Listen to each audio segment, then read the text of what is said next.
Terima kasih kerana memilih channel ini. Sebelum kita mulakan video ini, sila pertimbangkan untuk menekan butang like, share dan subscribe dan aktifkan butang lonceng anda agar anda sentiasa mendapat info-info percuma pada setiap hari dari channel kami. Dan tinggalkan komen anda kerana komen anda amatlah dihargai.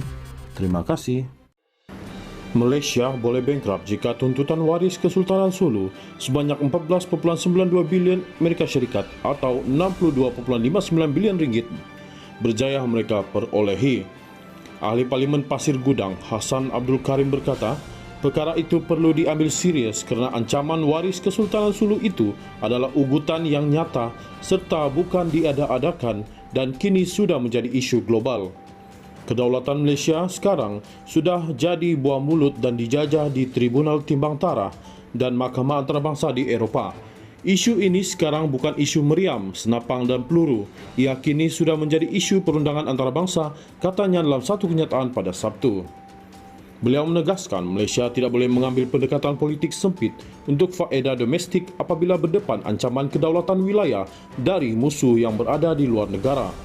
Sebaliknya, kata beliau, Malaysia perlu mengambil pendekatan patriotik demi kedaulatan negara dengan melibatkan semua pihak bersatu hati tanpa mengira fahaman politik sama ada Perikatan Nasional PN dan Barisan Nasional BN atau Pakatan Harapan PH. Mereka tidak boleh kata ini kesalahan kerajaan PH yang lalu.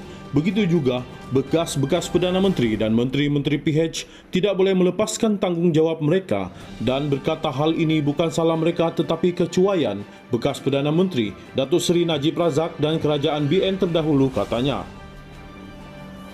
Menurutnya, usaha menyalahkan kecuaian tindakan Najib dalam isu tuntutan waris Kesultanan Sulu boleh dibuat, tetapi ia hanya untuk mendapat keuntungan politik semasa bagi faedah sementara, terutama menjelang pilihan raya umum akan datang.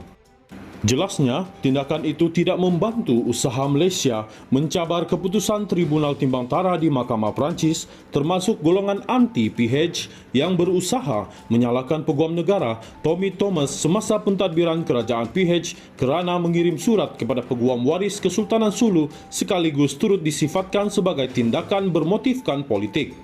Beliau berpendapat dalam menghadapi musuh yang sama, maka strategi yang perlu dipakai tidak kira siapa kerajaan sedang mentadbir Malaysia sekarang, maka semua pihak, rakyat dan parti-parti politik perlu bersatu menghadapi isu tuntutan waris Kesultanan Sulu terhadap harta kerajaan Malaysia di luar negara.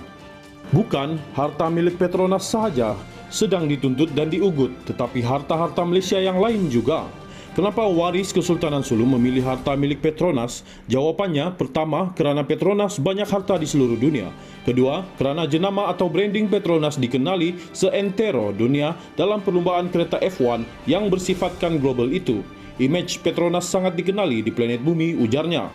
Katanya, apa yang perlu diteliti ialah apakah tindakan kerajaan pimpinan Perdana Menteri Datuk Seri Ismail Sabri Yaakob sekarang yang dibantu oleh jemaah menteri secara tanggungjawab bersama atau kolektif.